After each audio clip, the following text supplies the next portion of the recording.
Hello everybody and welcome to Newcastle Startup Week live from my greenhouse.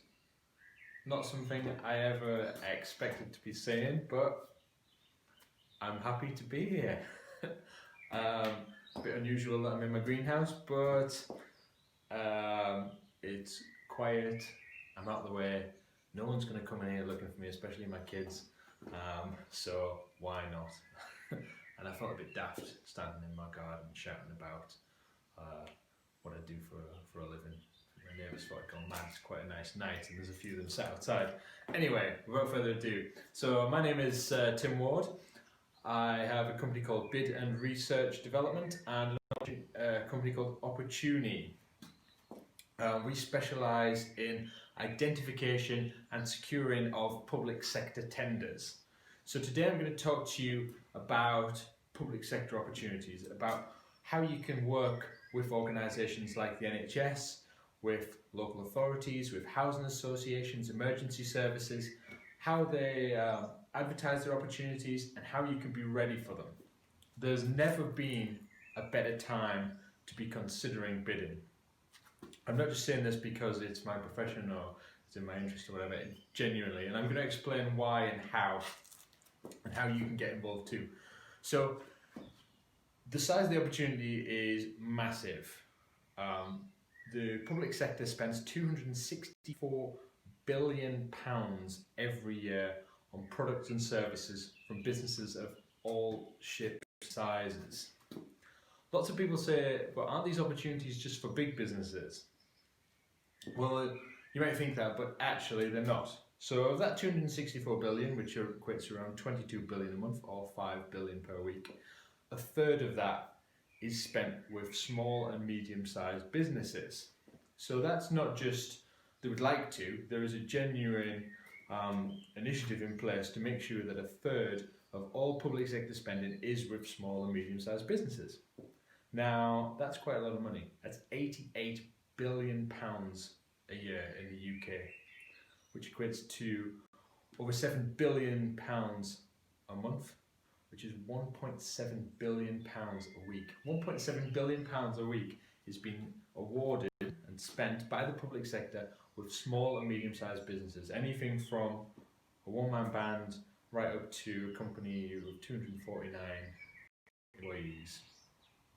That's a huge opportunity and a hell of a lot of money to be spending, to be honest. And so the range of things that they're spending on are anything and everything you can imagine, from the most niche to the most common.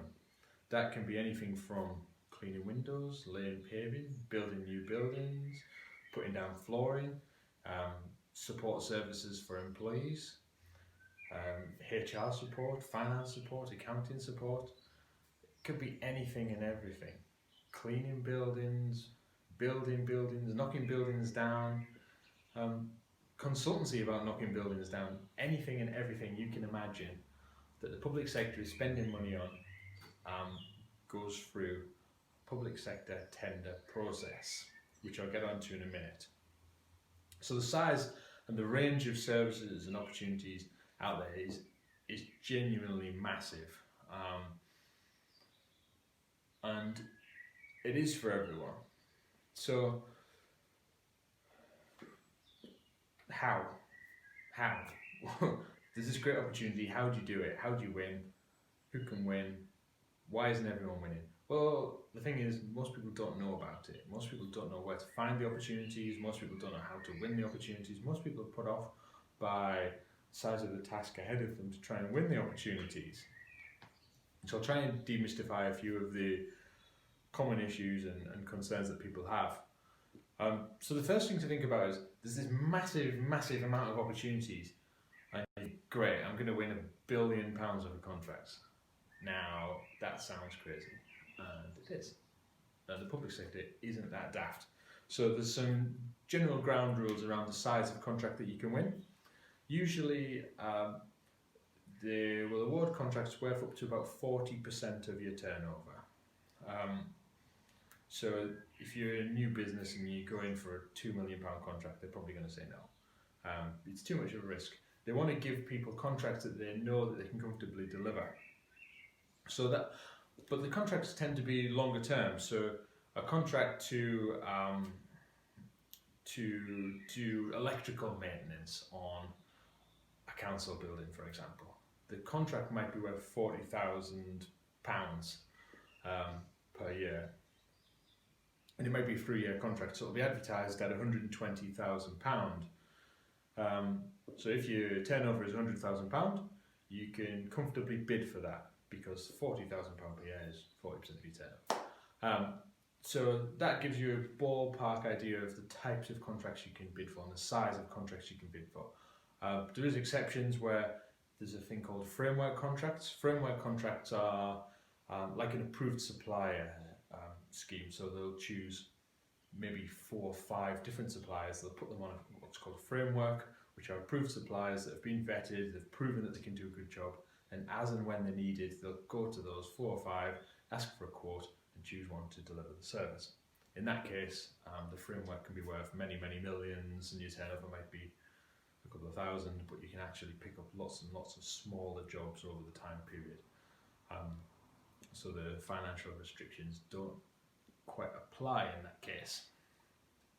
So why now? Why is it a good time to bid for contracts now? Well, right now is a brilliant time for contracts, but there's not a great deal about, and I'll explain where I'm going with this. So right now, the amount of opportunities being advertised is massively reduced. Obviously, there's a lot of pressure on the public sector, and a lot of furloughed staff, a lot of people with different priorities to look after, all kinds of administrative business grants, and making sure essential services are provided, and other things have gone by the wayside. So certain tender opportunities have been put on hold, or existing contracts have been extended by 6 months so that they can have a bit of breathing room and they can put them out to tender further down the line.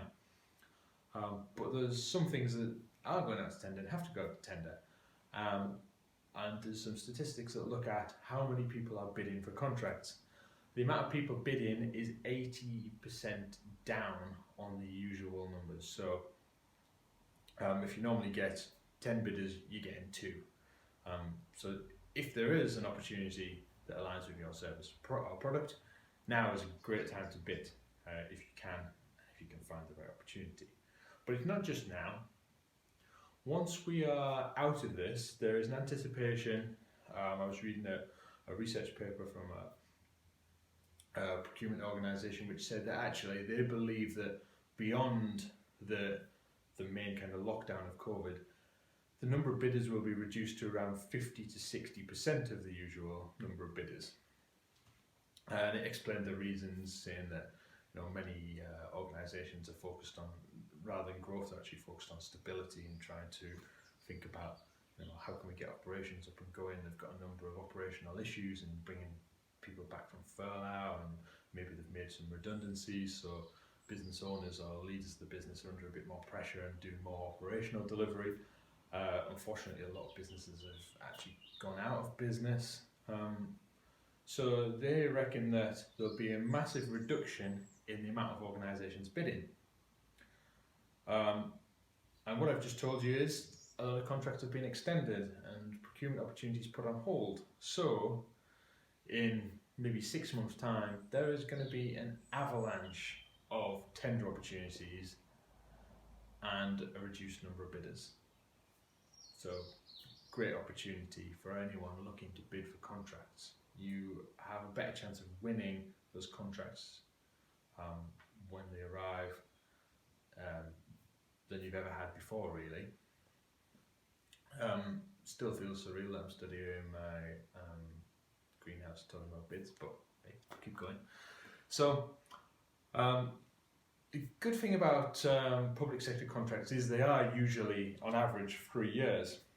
So right now there's a lot of companies and organisations, and they're looking at their customer base, and their customer base is looking at them, and they're looking at how much money they've got, and it's dwindling, and they're thinking, right, whoa, what are we cutting? We're anticipated to be in the worst recession. I'm sorry to get all the negatives, but anyway, you know all that stuff. I don't need to go into the detail of that. It ain't going to be great, but it could be. So anyway, public sector contracts are long-term contracts. In terms of business stability, holding a long-term contract with a public sector organisation is pretty much as guaranteed as you're going to get for having a contract and holding a contract. I mean, I'm looking at coming out of lockdown. If I had a contract with a local authority, which could have been on hold, but I know that as soon as we're out of this, they're going to go, right, and go. I might have another 2 years worth of delivery. I know I've got business coming my way straight away, whereas some of my clients now, I don't know what the situation is that they're in. I don't know how things are going to play out when we come out of this, but public sector contracts do give great stability. So it sounds great. I'm not here to sell you a fairy tale. It is tough. Bidding for contracts is hard work. So I'll tell you a little bit about how they work. Some of you might know this. If you do, it's pre-recorded, so you might be able to press fast forward, or it might be playing live, who knows. Anyway, the public sector tender opportunities are advertised on online portals. There's a number of online portals. In fact, across the UK, there are 3,500 different online portals. But there's a couple of main ones that you can look at, which will help you to find the majority of opportunities. So there's one called Contracts Finder. Contracts Finder holds a lot of the UK opportunities. A lot of them are advertised there. It's a central government website. Just Google it, Contracts Finder. ProContract, also known as Proactis, also known as Due North, also known as NEPO. You might have heard of it. Anyway, ProContract or Proactis, if you search for that, that advertises opportunities from about 530, I believe, public sector organisations. Public Contracts Scotland covers pretty much all of Scotland. eTender Wales and Salta Wales cover pretty much all of Wales.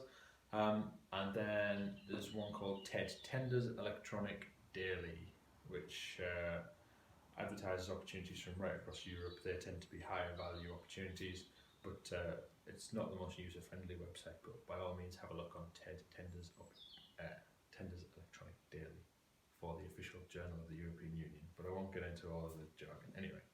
So there's a few different resources you can look at. It won't cover everything, but it'll give you a good insight into what's out there if you are looking for the first time. And by all means, reach out to me if there's something specific that you're looking for. I can point you towards a certain tender portal, or I can point you in the direction of different services. We actually have a service where we search for opportunities and send them to organisations on a daily basis for a monthly subscription. But anyway, so the tenders, that's where you can find them. They're all out there on the web. A quick Google search will bring you across a number of different procurement portals to find a whole range of different tender opportunities. Anything you can ever imagine, from providing bottles of wine for the civic centre to building the civic centre. So then you get the opportunity, you find the opportunity, you register on this online portal, you download the documentation, and you get a ton of documents.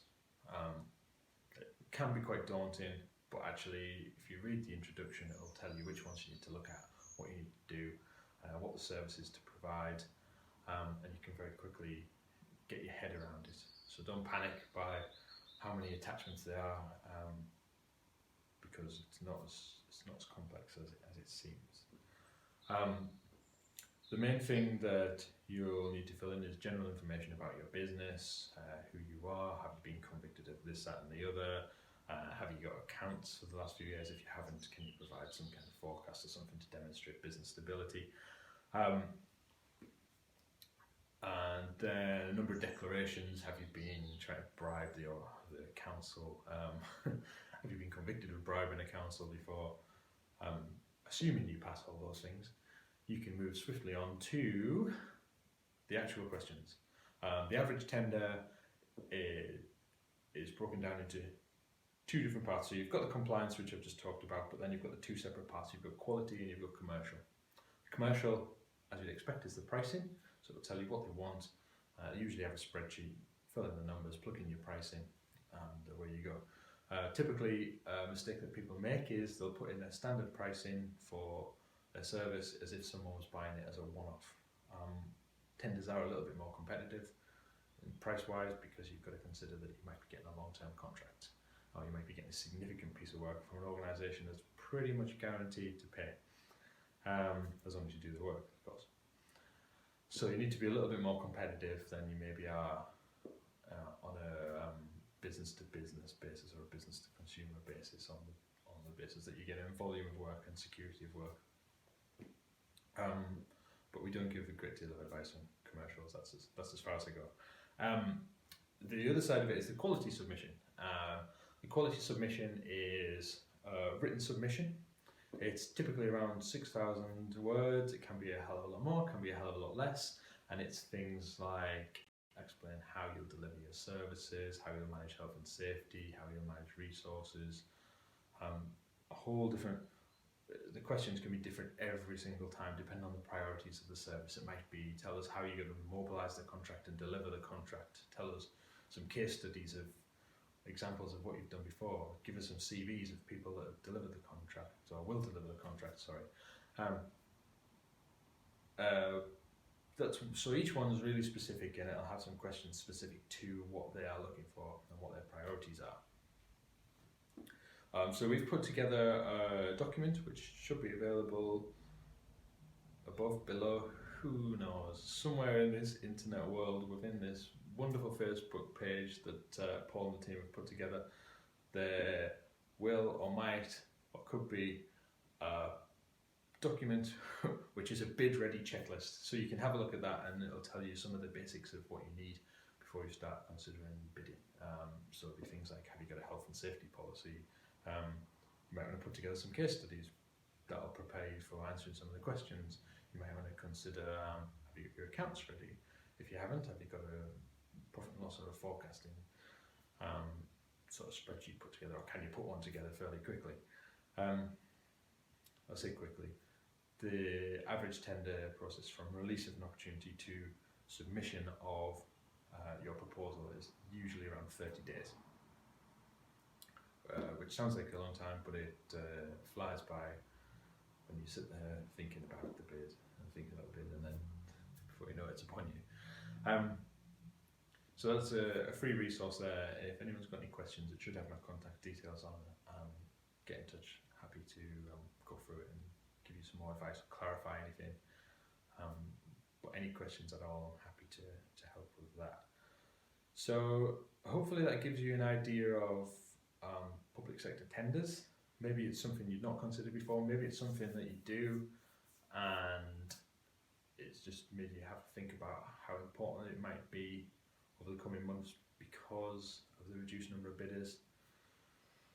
Maybe you've never even heard of it, and you've been trying to work with the local authority for years, and the time is now, and you've been trying to get in, knocking on the door, and they're pushing you back out again, and now you know that it's not knocking on the door, it's actually downloading a document, filling it in, and pressing submit.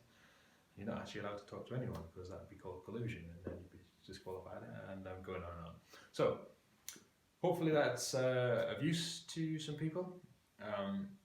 Please get in touch if you want to follow our businesses on social media.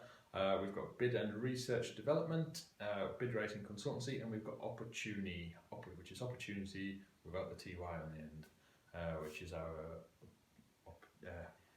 opportunity sourcing service. Bid and Research is our bid writing consultancy. But we're not always, we're not always there to sell things. We're happy to give as much advice as we possibly can. We're keen to encourage that more businesses win the contracts that they deserve, to be honest. So I guess there's not much left to do other than say thank you to Paul and the team. I think what they're doing is great. I think Newcastle Startup Week is fantastic. I genuinely can't wait for the actual event where we might all have to sit 2 meters apart. We might all sit next to each other. Who knows? Who knows what that world will look like?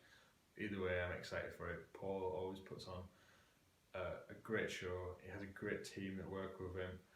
And I always get a hell of a lot out of it in terms of some great speakers. I learn some things that I never knew about, and I meet some people that are pretty damn nice people because we're all there for the same thing. We're all there to learn about business. We're all there to grow a business or start a business or and just being in a room with like-minded people, I place a lot of value on that. So you might go to a talk and it's great, and then you're excited about it, and you come out and you're talking to someone else and they're excited about it, and all of a sudden you've made a connection, and that's a connection that could be great for your business, on top of the fact that you've been in there and gained all this amazing new knowledge, for what is absolute bargain when you compare it to other conferences across the UK and across the world. So it's pretty freezing in here now because the sun's gone down. So goodbye from my greenhouse. Thank you very much, Newcastle Startup Week. It's been a pleasure. Hope you're all comfy sat there in your pajamas. Who knows? But anyway, I'm rambling. Thank you. Goodbye.